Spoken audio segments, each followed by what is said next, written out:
జై శ్రీరామ్.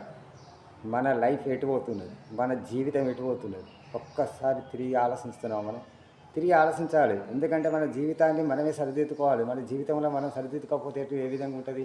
మన జీవితాన్ని మనం సరిదిద్దుకునేటువంటి దాని యొక్క ప్లాన్ రచన మనమే దాని యొక్క సరిదిద్దుకోవాలి. దాని యొక్క విధి విధానం కూడా మనం మన జీవితానికి కావాల్సినటువంటి మన జీవితానికి సుఖమయం చేసుకోవడానికి, మన జీవితాన్ని ఒక మంచి మార్గంలో, జీవితాన్ని భక్తి మార్గంలో, జీవితాన్ని ముక్తి మార్గంలో నడిపించేటట్లు మనం మన జీవితాన్ని సరిదిద్దుకునేటట్టు ఏర్పాటు చేసుకోవాలి.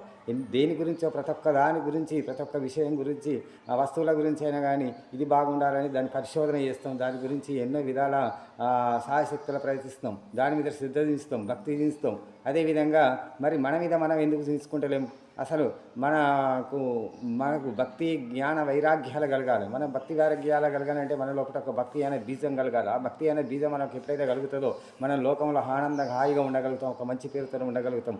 మనకు ఎవరైనా కానీ ఒక గురువుగా, ఒక గురుస్థానంగా మనల్ని పూజించగలుగుతారు. ఎందుకంటే అది గురుస్థానం చాలా మంచిది. ఎందుకంటే ఉత్తమోత్తమైనటువంటిది గురుస్థానం. ఆ గురుస్థానాన్ని మనం భక్తి శ్రద్ధలతో మనం నేర్చుకోవాలి, సాధన చేయాలి.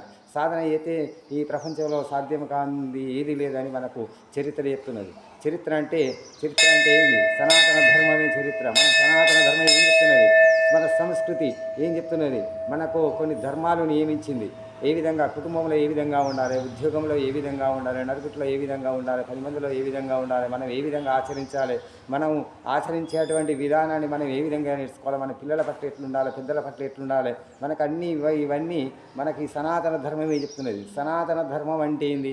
ఒక మన భారతదేశంలో అతి ఉత్తమైనది సనాతన ధర్మం. ఇది ప్రపంచానికే ఒక వన్య, ఇది ప్రపంచానికే ఒక మొట్టమొదటి గురువు. అంటే మన భారతదేశాన్ని చూసే లోకంలో ఉన్నటువంటి ప్రజలందరూ నేర్చుకుంటున్నారు. అదేవిధంగా ఈ ప్రపంచంలో ఉన్నటువంటి వింతలు విశేషాలన్నీ మనం గమనించినా కానీ వాటిని ఏది పట్టించుకోకూడదు. మనకి ఏదైతే అవసరం ఉంటుందో, మన జీవితానికి ఏదైతే అవసరం ఉంటుందో అది కొద్దిపాటిగానే తీసుకోవాలి. ఏ విధంగా అయితే ఇప్పుడు ఒకవేళ మన జీవిత శైలిని కూడా ఈ విధంగా మార్చుకోవచ్చు. ఏ విధంగా అంటే సన్మార్గంలో మార్చుకోవచ్చు. సన్మార్గం అంటే ఏంది? మన వల్ల మనం ఎందుకంటే చదువుకున్నాం, మనకు జ్ఞానం ఉన్నది, మనం మానవులు అంటే మానవుడే మాధవుడు ఎట్లయితాడు? మాధవుడు ఎట్లయితాడంటే తాను చేసేటువంటి మంచి పనుల వల్ల, తాను చేసేటువంటి మంచి జ్ఞానం వల్ల, తాను చేసేటువంటి వృత్తి వల్ల, తాను ఎంచుకున్నటువంటి నిర్ణయాల వల్ల 10 మందికి హాని కలగకుండాటట్టు ఉండకూడదు. మంచి చేసేటట్టు ఉండాలి. జీవితంలో ఎవరైనా కానీ బాగుపడాలంటే మంచిని చేయాలి, మంచిని ఎన్నుకోవాలి, మంచి మార్గంలో నడవాలి, ధర్మాన్ని ఆచరించాలి, మనకు పెద్దలు చెప్పినటువంటి మార్గంలో నడవాలి. అది సన్మార్గాన్ని ఇస్తుంది. అదే మనకు ఒక మంచి బాటని ఇస్తుంది. మన కుటుంబంలో కానీ, మన ఇంట్లో కానీ, మన బయట కానీ, ఎక్కడైనా కానీ నీకు ఒక మంచి పేరు రాగలుగుతుంది. దాన్ని ఏంటంటే మా విధంగా దైవానికి కూడా మనం దగ్గర అవుతా అంటాం. దైవం కూడా ఏదో ఒక మానవ రూపేణ, అంటే భగవంతుడు ఒక మనిషి రూపేణ కానీ భూలోకమును అవతరించి ధర్మం ఎప్పుడైతే క్షీణిస్తుందో, ధర్మం ఎప్పుడైతే ఉండదో, ఆ విధంగా ధర్మం పైకి వచ్చినప్పుడల్లా భగవంతుడు ఏం చేస్తాడంటే ఏదో ఒక మానవ రూపంలో, ఒక గురువు రూపంలో సంఘంలో ఈ లోకంలో అవతరించి మంచిని ప్రచారం చేస్తూ ఉంటాడు. ప్రవచనాల ద్వారా కానీ మంచిని, అంటే భగవంతుడి గురించి చెప్తా ఉంటాడు. లేకపోతే మనిషి నడవడి గురించి చెప్తా ఉంటాడు. మనిషి ఏ విధంగా జీవన శైలిని ఏ విధంగా నడిపించుకోవాలి, భక్తి భుక్తి ముక్తి తోవలో ఏ విధంగా నడవాలి, 10 మందికి ఆదర్శంగా ఏ విధంగా ఉండాలనేది విధి విధానం కూడా అన్నీ చెప్తాడు. దాని సరైనటువంటి మార్గాన్ని ఎంచుకుందాం.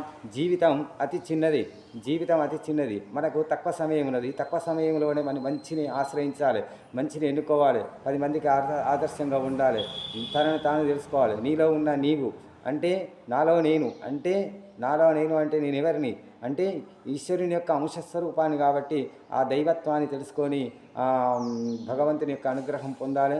జై శ్రీరామ్, జై హనుమాన్. హరే రామ రామ రామ హరే హరే, హరే కృష్ణ కృష్ణ కృష్ణ హరే హరే. జై శ్రీరామ్.